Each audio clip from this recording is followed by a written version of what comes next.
Okay, everybody, welcome back. Hope everybody's having fun so far. I brought Chris Lindley with me here because what Chris is going to do for you guys now is be the secret weapon we were telling you about, and he's going to give you lots and lots of information on how to prepare your house for an emergency.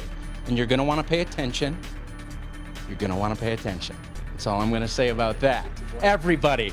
I'm looking at everybody. No, looking at everybody.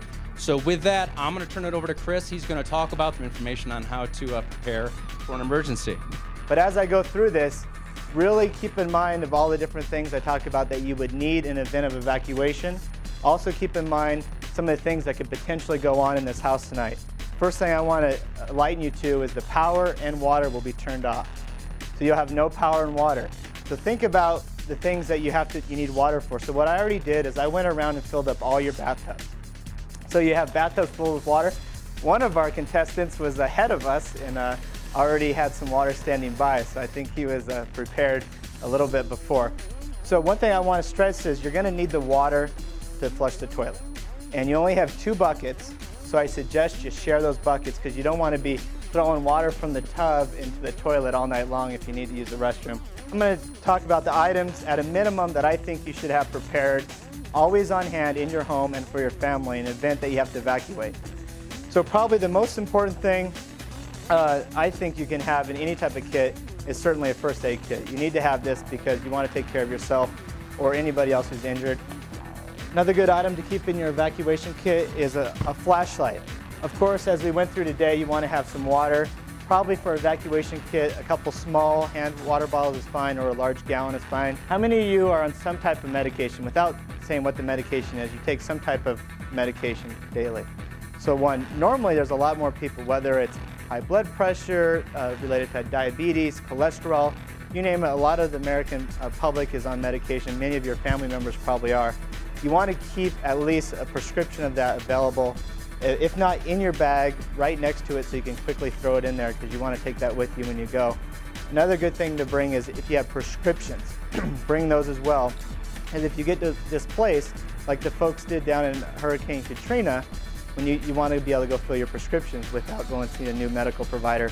Again, you might not have coverage wherever you end up, but if you have that prescription, that's your ticket to get the drugs you need.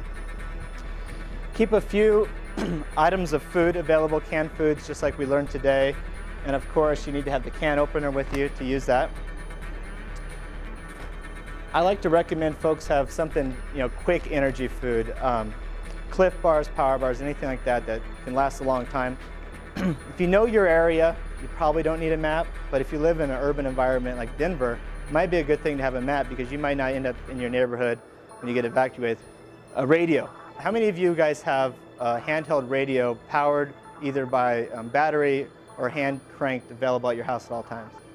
That's fantastic. That's really good. Best way to get information during an emergency is probably going to be on a radio.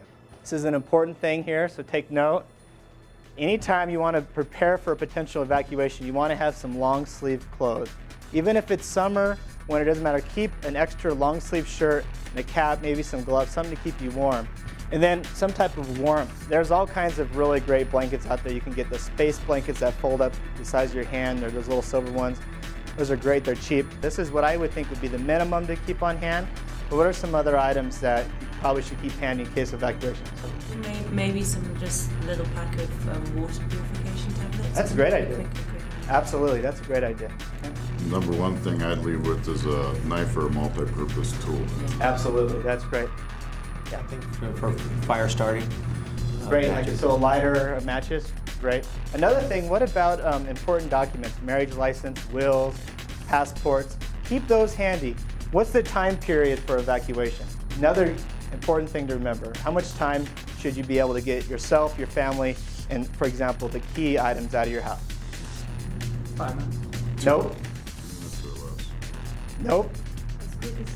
Quick as possible is absolutely the correct answer, but you should always be able to do it in less than 10 minutes.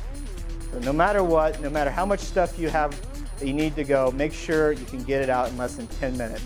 Now, the items I showed you here today are not expensive. These are affordable. Anything here you can buy used, secondhand store, or you probably likely have these things already in your house. It's just a matter of putting them together, whether it's an old duffel bag, a big burlap sack, whatever you have works. So when you guys go back and you have time to educate people, or when you're building your own kit, just know it's very easy to have these things available and ready to go at any time. We're going to go eat dinner here pretty quick, so if there's no other questions, that's it.